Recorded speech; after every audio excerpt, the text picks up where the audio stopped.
Sa ibang balita, patay ang isang senior citizen na barangay tanod sa Rodriguez, Rizal matapos tagain ng isang lalaki. Ang insidente, kinunan pa ng video ng suspect na kalaunay na aresto. Balita hatid ni Bea Pinlac.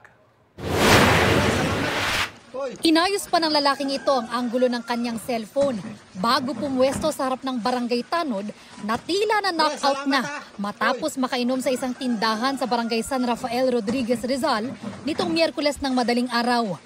Ang lalaki biglang buwelo habang hawak ang bolo at pinagtataga ang 68 anyos na tanod.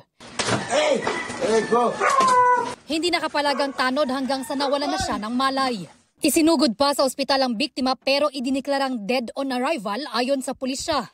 Madaming taga po doon sa liig po na ating nakita. No? Mga 6 na taga. Sa tulong ng mga saksi sa lugar, naaresto ang 33 anyos na suspect sa barangay San Isidro.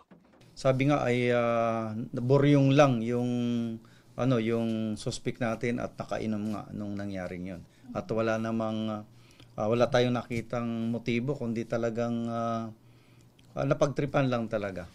Aminado ang suspect sa krimen, pero depensa niya. Minura niya po yung yung pinsan ko po. Tsaka binastos niya na rin yung panganay kong anak eh. Nakainom na ho siya tapos nagsuntukan ho kami dalawa. Sa labas ho ng tindahan.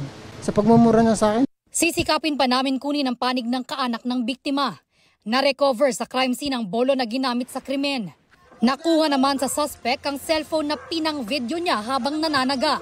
Nakita natin mayroon na sa mga social media. Sa ating pag-imbestiga na parang naka-upload na doon sa kanya. Sinabi niya naman ho sa akin na videoan ko siya. Hindi ko pinost yun. Reklamong murder ang kinahaharap ng suspect na nakapiit sa custodial facility ng Rodriguez Municipal Police. Bea Pinlac, nagbabalita para sa GMA Integrated News.